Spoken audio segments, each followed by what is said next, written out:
comecei a rodar o Brasil, não será com muita intensidade, mas pretendo trazer a minha experiência e conversar com a população. E hoje aqui em Ribeirão Preto, realmente a recepção foi 10, aqui parecia a primeira vez, né? Uma maravilha, foi excepcional, rodei a feira toda, uma sede muito grande, pernoitei na casa de um colega aqui em Ribeirão Preto e fiquei muito emocionado e estou gratificado. O agronegócio é extremamente importante para a nossa economia, para a segurança alimentar do nosso país, a segurança alimentar também de mais de 1 bilhão de pessoas ao redor do mundo.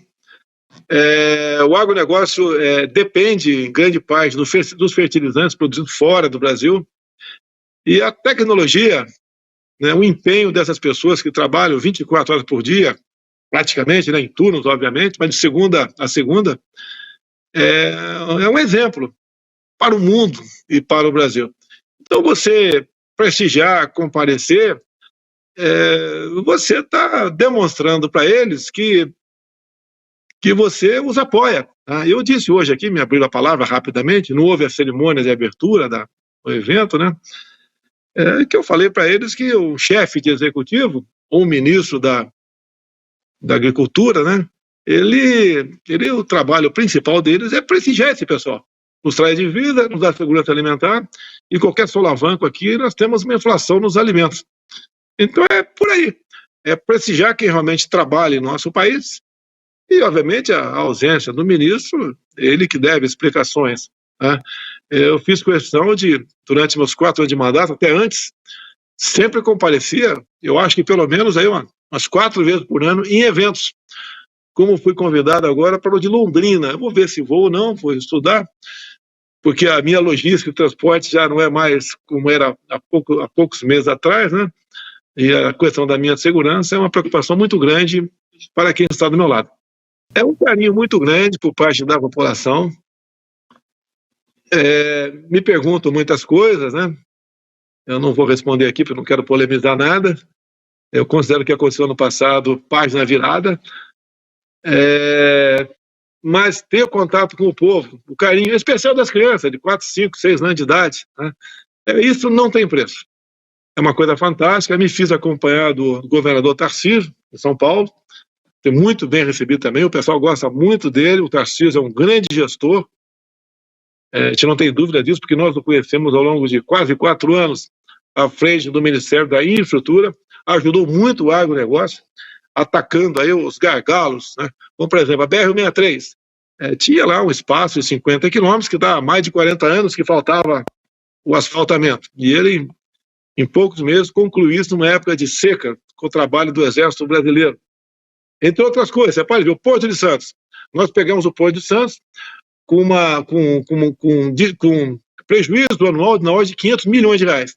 Entregamos com lucro de 530 milhões de reais. O Tarcísio ficou conhecido, obviamente, pelas suas realizações. Vamos pegar aqui a nossa duta, né? Rio-São Paulo. Pegamos uma época de fim de contrato, foi relicitado, baixamos o pedágio em torno de 1/4 do seu valor e estreamos o 0 pedágio para a motocicleta a partir daquele momento, que descobrimos que o pedágio, a cobrança do pedágio de moto era prejuízo. Por exemplo, era menos de 0,5% o total arrecadado pelas concessionárias. E os acidentes de moto eram muito comuns nessas praças de pedágio, tem de vista, quando os caminhões diminuíam a velocidade, derramavam fora da pista e tínhamos acidente ali. Então, diminuímos o número de acidentes, atendemos os motociclistas, né? Eu sou motociclista, apesar da idade, de vez em quando eu faço minha brincadeira por aí, e inovamos, passamos a inovar. Então, o sentimento é de ter colaborado com o seu país. Poderia falar muita coisa que nós fizemos, que grande parte da mídia não divulgou, né? A mídia quase que de forma unânime, 4 anos dando paulada na gente, atacando até uma filha minha de 11 anos de idade, até isso eu estou na dança deles, não tinham limites. E tivemos 58 milhões de votos. Então, sou muito feliz no tocante a isso. E repito, a recepção não tem preço, a forma carinhosa como o povo nos recebe em qualquer lugar do Brasil. Principalmente Aconteceu agora há pouco tempo, por 3 meses, em Orlando, onde quando ia ao supermercado, raramente eu paguei minhas contas ali, sempre tinha alguém que queria pagar a conta minha. Quando eu almoçava fora também, na maioria das vezes, pagava a conta para mim. Então eu rodei 4 estados americanos, sempre é bom a gente ver um pouquinho mais como as coisas funcionam lá, perguntava lá para os brasileiros, já foi assaltado alguma vez? Nenhum falou que foi, nenhum, zero. Porque lá a lei funciona para valer. Pelo menos os estados que eu fui, foram todos estados republicanos. Então, obrigado a todos pela forma que nós me tratam. Temos experiência para trazer de fora, para usar aqui no Brasil, e a nossa pátria está aí. Cada um de nós é responsável pelo seu futuro. Os fatos mostram que o governo não tem compromisso com o agronegócio, não tem compromisso com quem trabalha de fato no campo, ao praticamente dar carta branca para o MST voltar a praticar suas invasões. Um presidente que vai para fora do Brasil e leva a tiracolo uma figura como João Pedro Stedley, ele já deu todo o recado no tocante ao agronegócio. E essa insegurança, as consequências, como elas aparecem? Estímulos. Eu acredito, não tenho certeza aqui, mas algumas informações que eu tive, é que o valor do hectare, né, caiu. O pessoal, se alguém tivesse ganho na Mega Sena, não queria hoje em dia, não seria mais uma prioridade número 1 ele comprar uma propriedade rural, porque ele poderia sofrer invasões. Ou também demarcações. Me permite aqui, meia dúzia áreas indígenas foram homologadas agora, nessa última semana. E alguns falam, o índio aqui, o indígena, esteve aqui em primeiro lugar, eles têm o direito. Então vamos lá, atualmente nós já temos aí quase 14% do território demarcado como terra indígena. Isso equivale a uma área maior que a região sudeste. Sudeste pega 2 estados muito grandes, como São Paulo e Minas Gerais, e 2 estados um pouquinho menores, né? Rio de Janeiro e Espírito Santo. Então é uma área que você não pode desprezar, uma área bastante grande. Essas novas meia dúzia homologações, por exemplo, vou falar de uma coisa aqui que a gente fica estupefato, né? Vamos assim dizer. Uma das áreas demarcadas agora foi uma reserva em Goiás, Avá, ou melhor, foi em Alagoas. Não, Goiás, Avá Canoeiro, 31 mil hectares para apenas 9 indígenas. Ou seja, 31 campos de futebol para 9 indígenas no estado de Goiás. Isso é o início de grandes demarcações que teremos pela frente, conforme o atual presidente vem anunciando. E o número de hectares por habitantes, você pode ver, no Rio dos Índios, 711 mil hectares para 143 indígenas. Ou seja, o Brasil não suporta isso daí. Nós apresentamos um projeto no início de 2021, o atual presidente já tirou esse projeto, retirou lá do Congresso, que permitia o indígena fazer na sua terra o que o fazendeiro do lado podia fazer na sua terra. Então, olha só, permitia, dava direito ao indígena juntar as suas comunidades e decidir. Isso foi, essa esperança aqui ficou para um futuro, né? Quem sabe, aqui no nosso Brasil. E nós não podemos mais, o Brasil não suporta mais tantas reservas.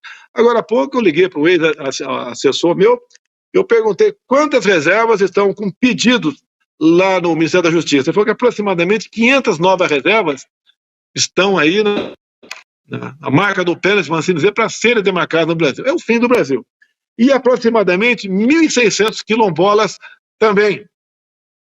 E tem quilombola que tem aí 300, 400 hectares, não é quilombola pequena, 30, 40, 50, que a gente é muito comum ver por aí. Então esse tipo de política adotada pelo governo como prioritária para ele, cada vez mais leva insegurança para o campo, a nossa segurança alimentar se vê ameaçada, desestimula o produtor rural, não é só o grande produtor, a todos, até o pessoal da agricultura familiar, que com a titulação que fizemos ao longo de 4 anos, né, foram 420 mil titulações, onde 80% o título ia para as mulheres, que a gente sabe que vai na mão do homem, muitas vezes ele não faz bom uso disso daí, né? Na mão da mulher, a mulher preserva muito mais do que o homem.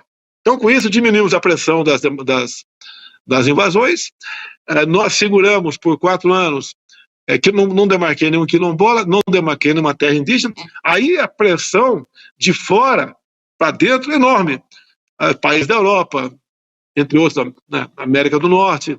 A pressão é enorme, porque nós competimos com aproximadamente outros 4, 5 países no mundo. Então, há interesse em nos tirar desse campo. Como é que tira?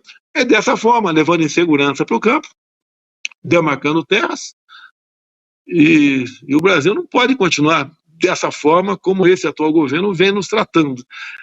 Se bem que tudo isso ele já falava que ia fazer lá atrás, né? Entre outras coisas. Então, temos aí a CPI do MST, que está sendo, já foi lida lá, está na iminência de começar a funcionar lá na Câmara. Eu acho que valeria uma CPI das reservas indígenas também, nada contra o indígena, mas o que leva o chefe de Estado, toda vez que ele viaja, não é de hoje, toda vez que ele viaja para fora do Brasil, uma nova área a ser demarcada aqui. Eu não vou citar o nome de ex-presidente, mas, por exemplo, em 92, uma viagem para o exterior do presidente, na volta dele, ele demitiu o ministro da Justiça, botou um outro, e ele então assinou a portaria para a reserva Yanomami, que equivale a 2 vezes o estado do Rio de Janeiro para aproximadamente 9 mil indígenas. Esse número é variável, não é uma certeza da minha parte, que não tem como se fazer censo lá, é uma estimativa que nós temos. E a gente acha que realmente que é um absurdo a verdadeira indústria da demarcação de terras indígenas e de quilombolas também, que começou aí nos anos 90 e potencializou ao longo desses quase 30 anos. A média foram meia dúzia por ano, então seria aproximadamente 24. Eu acho que já chegou nesses números as invasões do corrente ano. A última que imediatamente houve uma ação muito forte por parte do governo do estado, junto com a sua polícia militar, em Mato Grosso do Sul, lá em Terenos, uma fazenda da ex-ministra Tereza Cristina. Então a gente sabe que é para provocar, tá? Mas a prontação do governador que não tolera isso, se fosse um governador de esquerda, com toda certeza a ex-ministra teria muita dificuldade em fazer a sua reintegração de posse. Então, teve o MST falando, gritando. Por exemplo, houve um trabalho que começou com a Polícia Militar aqui de São Paulo, depois entraram outras instituições, foi preso o José Rainha, na região aí dos Presidentes, especificamente o Presidente Prudente, que as invasões de terra patrocinadas pelo Rainha era na verdade, para achacar fazendeiros, né, para extorquir fazendeiros. Uma equipe ia na frente e buscava negociar, né, segundo dados da imprensa e dados que eu vi também da Polícia Militar e da Polícia Federal nessa prisão do Zé Rainha. O pessoal, das informações que nós temos, é que eles buscavam achacar, olha, quero 5, 10, 15, 20 mil, um pedaço de terra, eu não invado, ou a gente suspende a invasão.